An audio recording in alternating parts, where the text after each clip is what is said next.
Bonjour, aujourd'hui je vais vous parler des dents, des problèmes de dents, avec le point de vue bien sûr du décodage biologique. Donc les problèmes de dents, le premier qui me vient à l'esprit sont bien sûr les questions de caries. Donc on peut se demander, est-ce qu'une carie vient par hasard? Est-ce que c'est lié à ce qui a été mangé, à l'hygiène dentaire? Alors oui, il y a une influence bien sûr, mais si on va voir ce que la personne vit ou a vécu dans cette période, ben, on trouve des fois des liens que j'appellerais surprenants. On peut voir que des fois les caries viennent à des moments très particuliers, à des périodes où la personne vit des choses particulières justement. En fait, le décodage biologique va voir assez précisément, non, va voir précisément ce qui se passe lors d'une carie. Euh, En fait, il y a deux processus qui sont possibles. Il y a deux structures de la dent en fait qui peuvent être concernées par une carie. Une, c'est l'émail, et puis une, c'est la dentine, c'est la structure interne de la dent. Les deux peuvent se creuser et donner des caries justement. Mais en fait, ce sont deux tissus différents qui viennent parler de ressentis différents.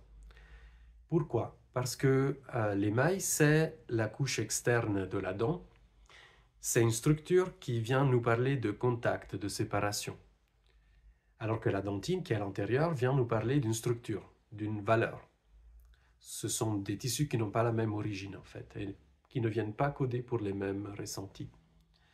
Mais ce qui est intéressant, c'est que dans les deux cas, quand il y a une carie qui vient, qu'est-ce que ça fait? Ça empêche de mordre. Donc, en quoi ça peut être une solution pour le corps de ne pas pouvoir mordre? Qu'est-ce que ça peut venir solutionner? Ben, si je me rattache aux deux tissus qui peuvent être touchés, l'émail nous donne une tonalité de contact, séparation. Donc, je propose la phrase quand c'est l'émail qui est touché. Euh, dans quelle situation il est dangereux de mordre parce que ça pourrait impliquer une séparation, une exclusion d'un clan. Et c'est par exemple le cas de quelqu'un qui a la pulsion de mordre, mordre au sens figuré, bien sûr, il ne va pas forcément mordre le mollet de la personne, mais il y a une certaine agressivité qui est en jeu, qui est là, et qui ne peut pas s'exprimer parce que ça mettrait en danger la relation. Et donc une carie, dans ce cas-là, vient empêcher de mordre, vient empêcher de mettre en danger la relation. C'est la seule solution qui est possible en ce moment, en fait. Et ce n'est pas quelque chose de volontaire ou de choisi, bien sûr. Par contre, une carie au niveau de la dentine, une carie plus profonde, ça vient parler de valeur, de dévalorisation. Je vais me dévaloriser dans ma parole, si je trébuche sur les mots. Et en fait, c'est le cas de figure où la personne a une pulsion agressive, a envie de mordre, encore une fois au sens figuré, mais elle ne se sent pas assez forte pour pouvoir le faire. C'est quelque chose qui se vit dans le goût de si je mords, je me mets en danger parce qu'il va y avoir confrontation euh, physique en fait, et je ne serai pas assez fort pour gagner. Donc si je mords, je me mets en danger. Et c'est un danger qui est perçu comme étant vital. Comme le danger de séparation, d'exclusion avant, ce sont tous des dangers qui sont très importants pour l'être humain. Donc,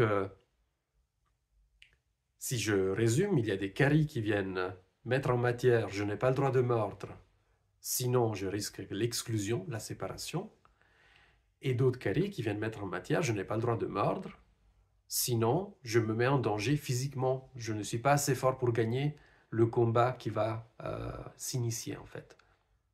Ou dans ce combat, je ne suis pas assez fort pour gagner. Peut-être que le combat, il est déjà là en fait.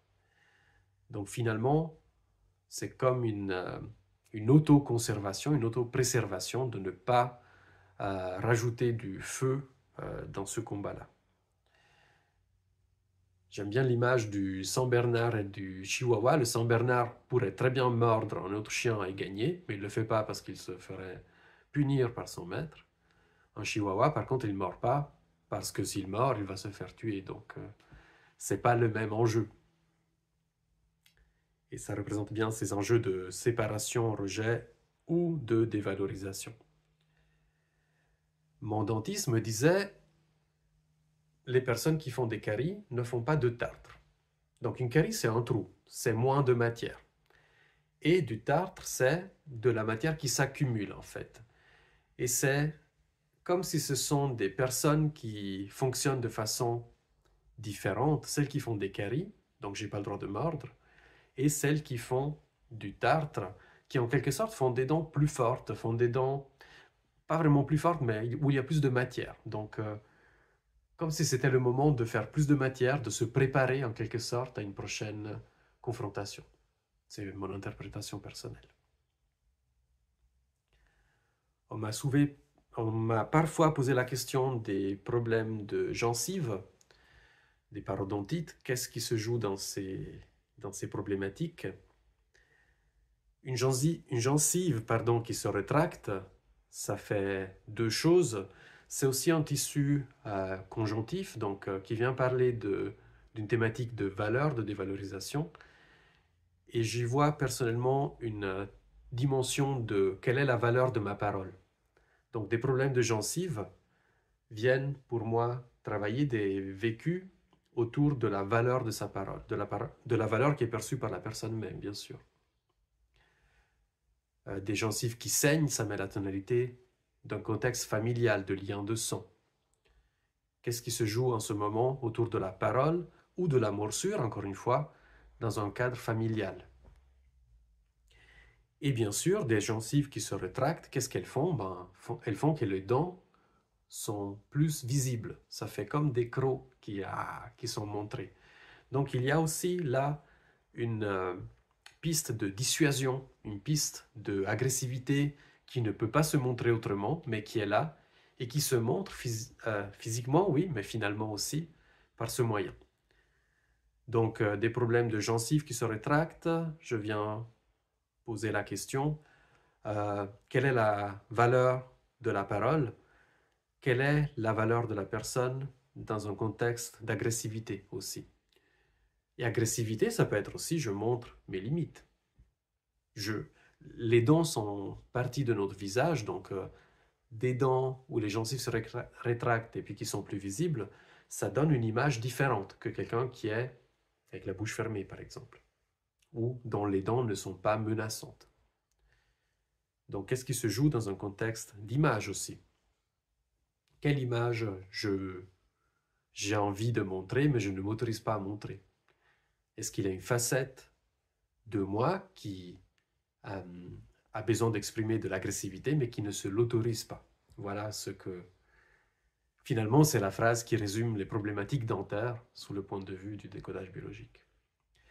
Et dans une carie, il y a de la matière qui se creuse, donc ça nous parle, pour les deux cas que j'ai mentionnés, d'un conflit actif. Une période où le stress est là.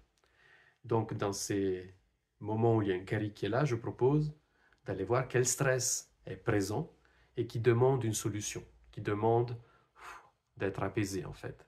Ce n'est pas une phase de réparation comme d'autres pathologies.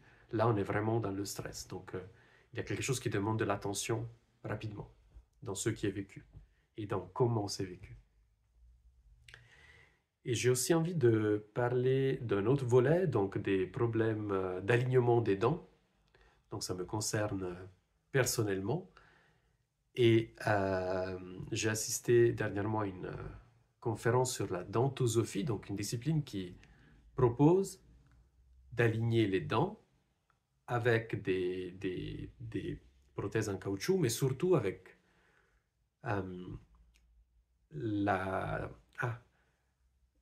une prise de temps pendant la journée, plusieurs fois, pour se recentrer et pour revenir à ce qui est ressenti. Et ça m'intéresse particulièrement parce que je remarque personnellement que dans ma bouche, il y a des tensions qui sont constamment là. Et ça ne m'étonne pas que ça ait donné des torsions au niveau des dents. Donc, la bouche, je le disais avant par rapport aux dents, c'est quelque chose que nous montrons, c'est une partie de notre image. Quand il y a une torsion dans la bouche, une torsion des dents, qu'est-ce qui n'est pas aligné dans notre fonctionnement? Je parle pour moi, qu'est-ce qui n'est pas aligné dans mon fonctionnement? Et j'avoue que ça m'a donné des pistes très intéressantes, déjà pour remarquer ces tensions, et puis finalement de me rappeler que les dents, les os sont du tissu vivant, elles ne sont pas figées. C'est pour ça que les bagues fonctionnent pour remettre les dents en place. Mais comment ça serait d'éliminer ou d'apaiser ou de nommer ces tensions qui sont là et de les laisser partir? Et les dents étant un tissu vivant, c'est pas impossible, à mon sens, qu'elles se réalignent naturellement, en fait.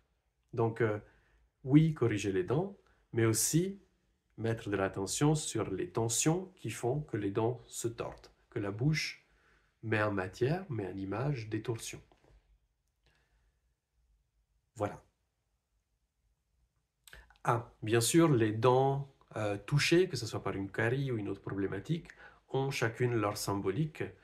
Pour ça, vous avez des livres qui proposent des symboliques. Et je trouve que c'est très intéressant, c'est que ce soit une dent précise qui tombe malade, bah, c'est pas du hasard non plus en fait.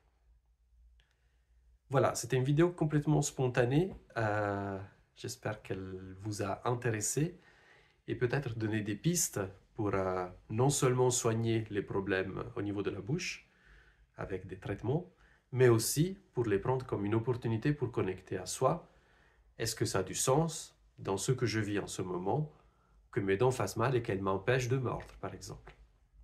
Ou est-ce que ça a du sens dans ce que je vis en ce moment de montrer mes crocs? Voilà. Merci, à bientôt.